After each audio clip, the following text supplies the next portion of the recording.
Bismillahirrahmanirrahim.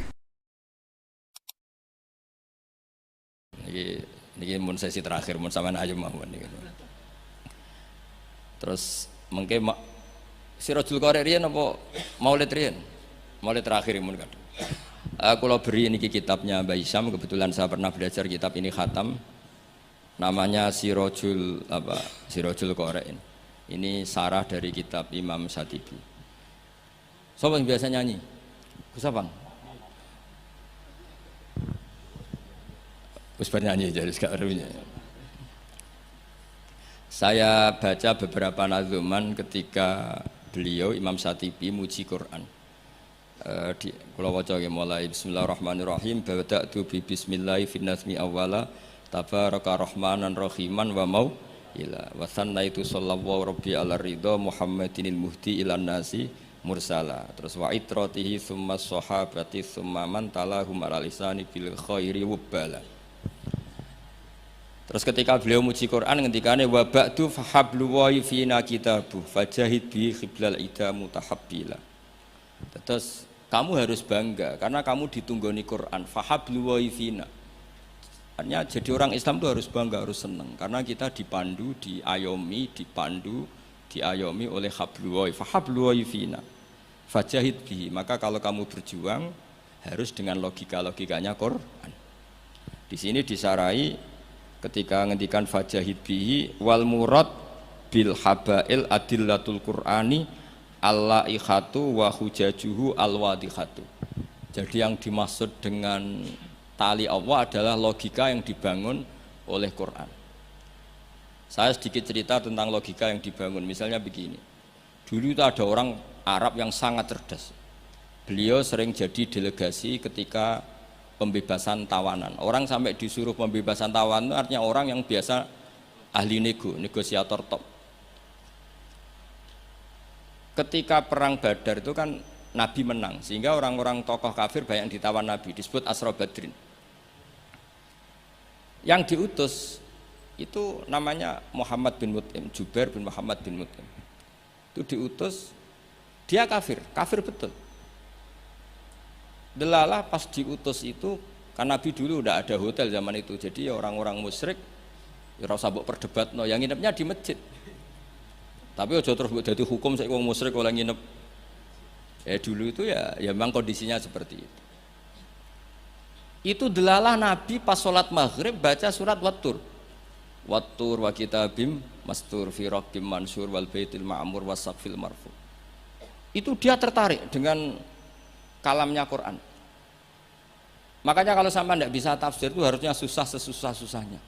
Karena orang kafir saja paham, masa kita santri tidak paham? Loh, Sayyidina Umar itu masuk Islam gara-gara dengar apa? Quran. Menjadi muslim karena paham atau karena tidak paham? Hadal kafir aslama bi barokati sema'il Quran. Ya ora krana wong Arab ya, padune ngeles ini. Nah, setelah dibaca Wattur wa kitabim mastur fi raqqim mansur wal baitil ma'mur. Dia itu orang yang sangat cerdas. Ketika Allah mulai berargumen, di antara kalimatnya kira-kira gini, kata Allah, saya tidak Tuhan tidak apa-apa, yang Tuhan kamu tidak apa-apa, yang Tuhan kalian tidak apa-apa, kata Allah. Tapi jadi Tuhan itu ada prosedurnya, ada syaratnya. Jadi presiden ya harus menang pemilu, jadi bupati harus menang pil. Mbok ya kalau jadi Tuhan ya syaratnya menciptakan langit dan bumi. Oke, kamu Tuhan tidak apa-apa, kata Allah, tapi harus ada aturan mainnya. Kalau ngaku cucu Baisam ya harus salim lah kayak gitu. Ada aturannya. Ojo mau dihormati tok gratisan, harus ada aturannya. Nah, untuk jadi Tuhan itu ada aturannya. Lho kula nirakno dawuhe Mbah Zubair, mun kowe anakku kudu alim, Mbah mun dawuh Gus Najih gitu, kowe anakku kudu alim. Sehingga aturan mainnya jelas. Mboten nyinggung niki aturan. Enggak apa-apa kata Allah, saya ada Tuhan, yang Tuhan kamu. Tapi penuhilah aturan jadi Tuhan. Apa itu? Ya am khuliqu min ghairi syai'in. Kalau kamu jadi Tuhan harus kamu menjadi makhluk pertama atau orang pertama. Tidak ada yang mendahului kamu. Ini jenis disebut am khuliqu min ghairi syai'in. Jadi kamu wujud tanpa ada bapak, tanpa ada ibu, tanpa di bumi. Seperti Isa ya tanpa bapak, tapi dia lahir di bumi. Isa dengan bumi dulu mana?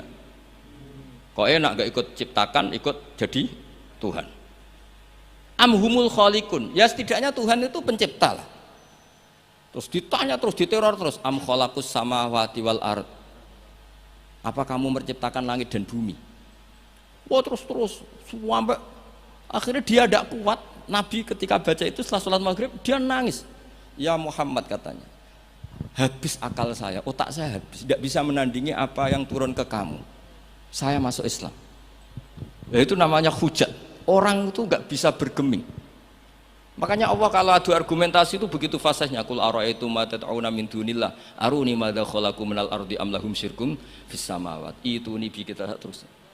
Allah itu rileks saja. Qul ara'aytum ma tad'una min dunillah. Coba kenali apa yang kamu sembah selain Allah. Aruni madza khalaqu minal ardi. Bu ya kalau ngaku Tuhan itu pas aku gawe bumi urun lah, melok roan lah. Am lahum syirkun fis samawati. Paling gak pas gawe langit itu melok bantu lah. Urun. Syirkun itu kontribusi. Aku gawe langit bumi ora urun, pas gawe langit yo meneng ae. Ngerti-ngerti ngaku pangeran. Ku apa-apaanan jare. Wah itu kan orang jare top tenan Muhammad sing turun niku sudah Islam saja Islam. Ya itu makanya ini ketok nak Imam Syatibi itu ahli tafsir. Sehingga kalau muji Quran dan disare di Sirajul Qorek yang dimaksud hujah itu apa? Adalah adillatul Quran al-la'ikhah wa hujajuhu al-wadihah. Jadi Quran itu kalau sudah berargumentasi itu tidak bisa dibantah. Dan Allah rileks saja. Makanya Allah ketika disaingi itu tidak terus marah itu tidak. Aruni madza khalaqu minal ardi am lahum syirkun fis samawati. Kata Allah enggak apa-apa kamu menyembah iblis, menyembah setan enggak apa-apa. Tapi buktikan kalau setan dan iblis itu pencipta langit bumi. Ternyata ndak ma asyatuhum khalqas samawati wal ardi wala khalqan fusihim. Mbok yo kalau nuhankan sesuatu tuh yo dipikir lah. Syarat sahnya jadi Tuhan itu harus pencipta, ndak didahului oleh siapapun. Ada aturannya. Jangan selonang-selonong ngaku Tuhan. Sehingga ketika Fir'aun ngaku Tuhan, itu argumennya Nabi Musa itu pernah dimentahkan oleh Fir'aun. Ketika Fir'aun tanya Musa, "Wa ma rabbul alamin?" Nabi Musa sempat jawab Rabbus samawati wal ard, yang nuhani langit dan bumi. Fir'aun masih bisa ngeles. Soal di bumi saya kemana-mana jalan, ma'alimtu lakum min ilahin ghairi. Saya tidak pernah melihat Tuhan selain saya, yang dituhankan saya. Soal kemungkinan Tuhan Anda di langit, fa'ukit liyaha maun alatini faj'ali sorkhalla ali at-toli'u ila ilahi Musa. Sudah, Haman saya bikinkan piramida yang tinggi supaya saya bisa melihat Tuhannya Musa. Lalu itu kan celaka kalau betul Fir'aun naik pasti tidak melihat Tuhan karena Tuhan tidak bisa dilihat. Wong kita yang mukmin yang kiai aja tidak bisa lihat apalagi Fir'aun.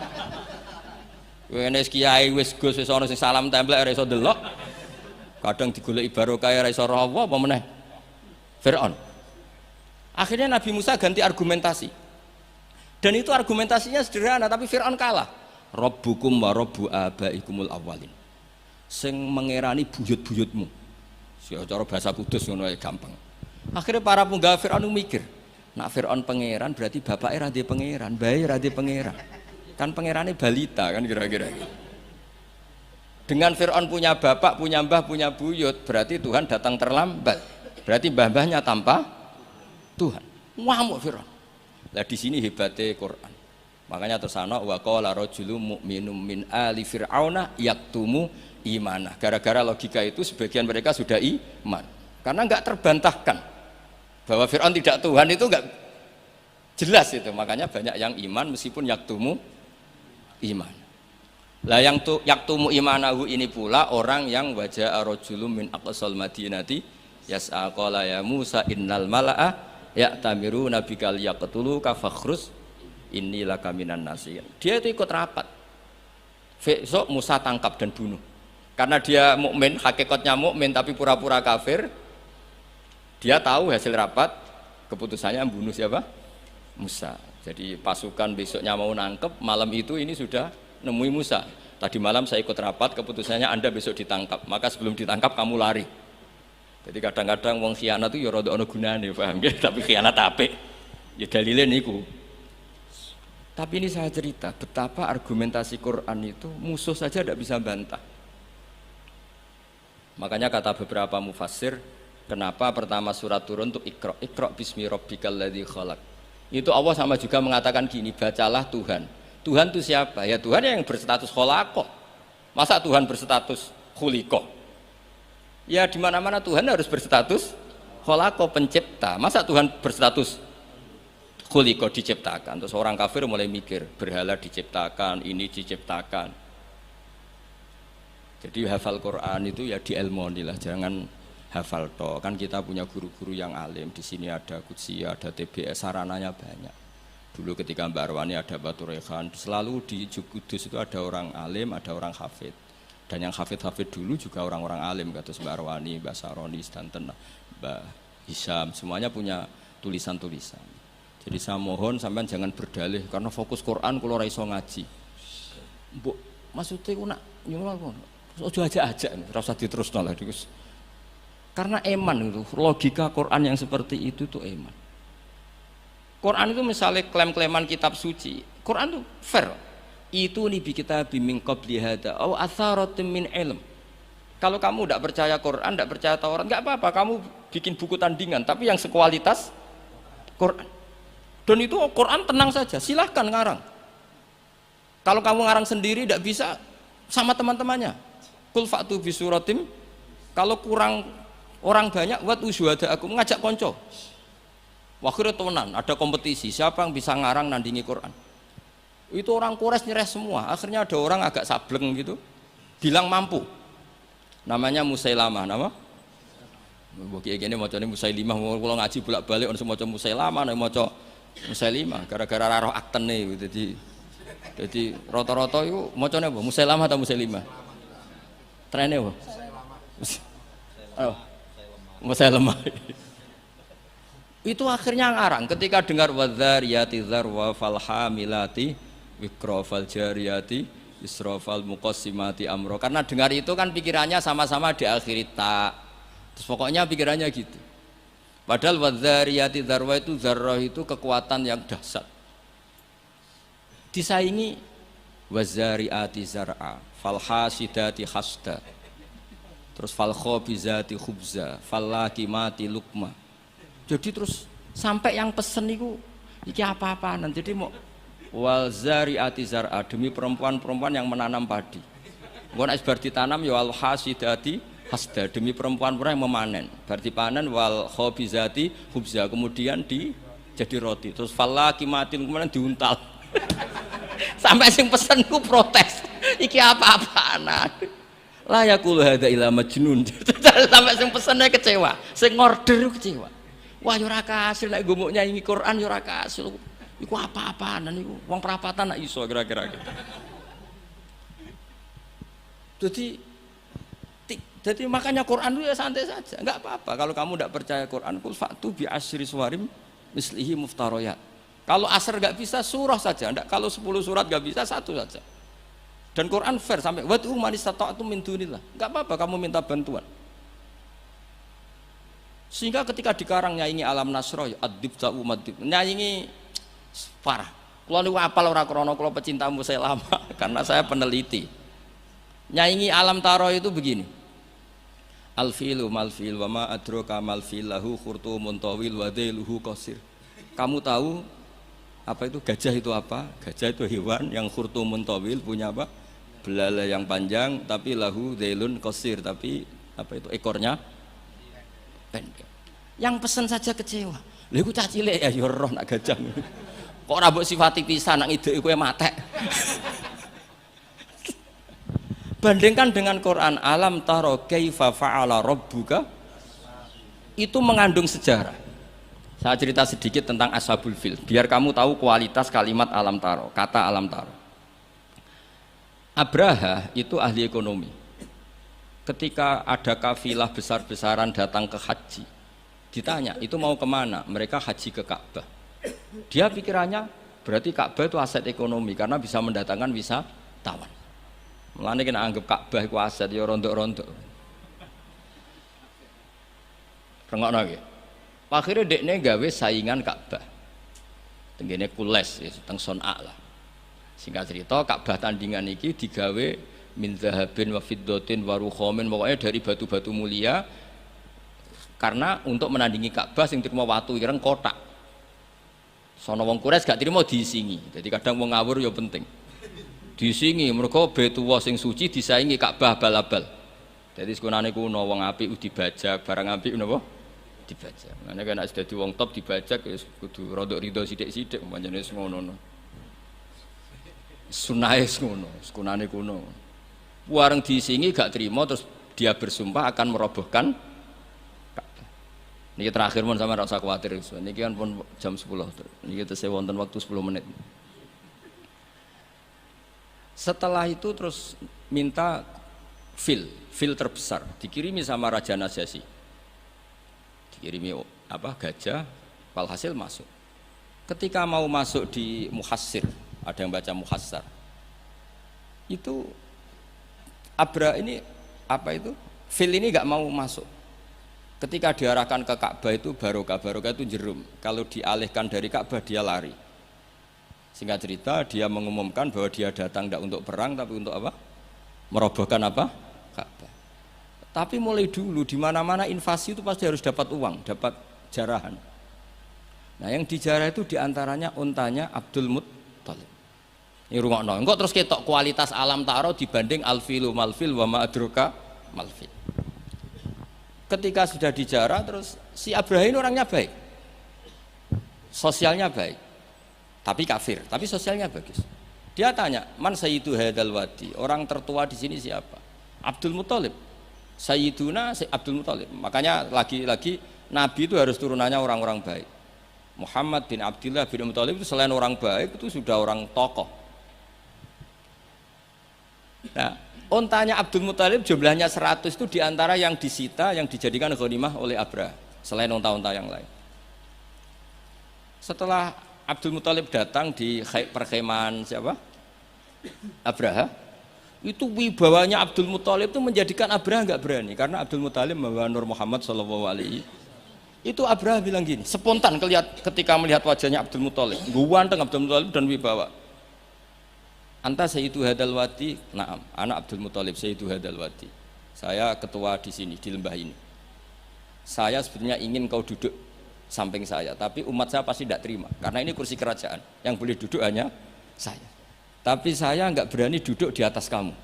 Saking wibanya Sayyid Abdul Muttalib. Akhirnya sama-sama duduk di bawah. Sudah hormat sedemikian rupa Abraha sama Abdul Muttalib, saking wibawanya Abdul Muttalib. Makanya syaratnya kiai ya kudu ana wibawane lah ben piye ngono sawangane. Karena saulqi fi qulubil ladzina kafarur ru'b. Makanya Nabi ngendikan nusirtu birru'bi masirata syahrin. Saya itu punya wibawa yang radiusnya itu perjalanan 1 bulan. Ya udah boleh kiai kok ndak wibawa. Ora wibawa ya jaim lah, jaga image lah setidaknya supaya kelihatan wibawa. Tapi Abraha begitu kaget ketika ditanya Abdul Muttalib, apa hubungan kamu dengan Ka'bah, dengan Baitullah? Kata Abdul Muttalib, lucu jawabannya, nggak ada hubungan apa-apa, sementing ontaku kembalikan. Kagetnya minta ampun Abraha. Loh, kamu itu sayyidu hadal wadi, semua orang itu khawatir Ka'bah saya robohkan karena itu adalah dinuhum, itu agama mereka. Kamu yang ketuanya malah tidak peduli, tapi hanya peduli dengan onta. Mulai kecewa, saya kecewa hormat kamu. Ternyata kamu orang yang sangat materialistik. Tapi apa kata Abdul Muttalib? Loh karena li'ani robbuhum. Saya ini yang punya robbun, maknanya saya ini yang punya unta itu. Ini robbuhunna, saya yang punya unta-unta itu. Wa li'anna li hadzal baiti robban hamahu. Baitullah itu ada yang punya. Itu udah urusan saya. Dia punya robban hamahu, punya yang punya dan akan melindungi yang punya. Itu tidak kewajiban saya. Kewajibannya yang punya. Menjenengi Baitullah, ora Baitu Abdul Muttalib. Akhirnya Abraha, iki ngawur tapi kok pinter kira-kira gitu. Sudah, silakan kalau mau rusak silakan. Kamu akan berurusan dengan yang punya. Wes. Oke, jare Abraha, pancen aku pengen rusak Ka'bah. Unta dibalekno, wes unta tak balekno. Saiki aku pengen rusak Ka'bah. Ya monggo, tapi kamu berurusan sama yang punya.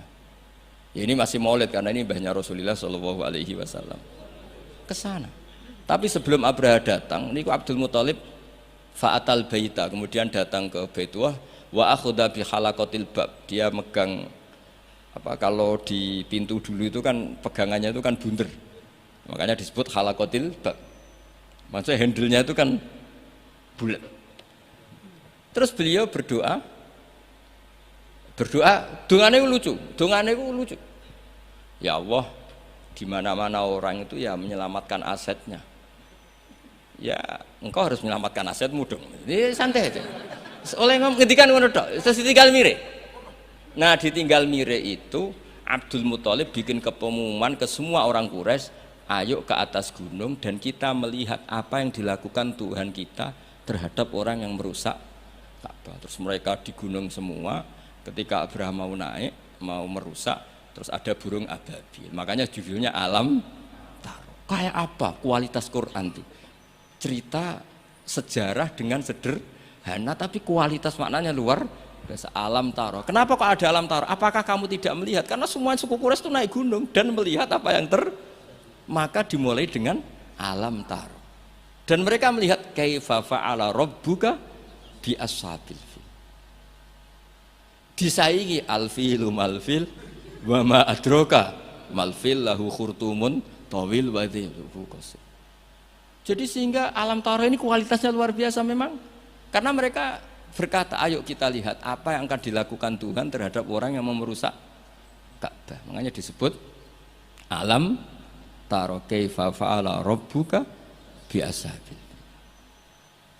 Jadi kualitas Quran itu luar biasa. Nah, sehingga terus kita ini harus tahu bahwa mukjizat Nabi tertinggi itu apa? Quran. Makanya Burdah itu kalau muji Quran itu luar biasa. Ayatul hakim minar rahmani muhdatsatun qadimatun sifatul musifil kitab terus sampai saat terusnya. Wa hakamatun fama yubtina min subain saat terusnya. Di antara sifat yang diutarakan Burdah apa? Kalau berdebat itu tidak pernah kalah. Ya tadi Quran itu kalau berdebat itu tidak pernah kalah kayak tadi. Ketika Musa mensifati Tuhan dengan status Tuhan langit dan bumi, Fir'aun itu masih ngeles. Jadi ketika dikatakan yang nuhani nenek moyangmu, mafhumnya apa? Fir'aun tidak Tuhan karena punya nenek moyang. Kalau Fir'aun Tuhan berarti nenek moyangnya tanpa Tuhan. Ya, ini cerita-cerita tentang apa mukjizatnya Quran.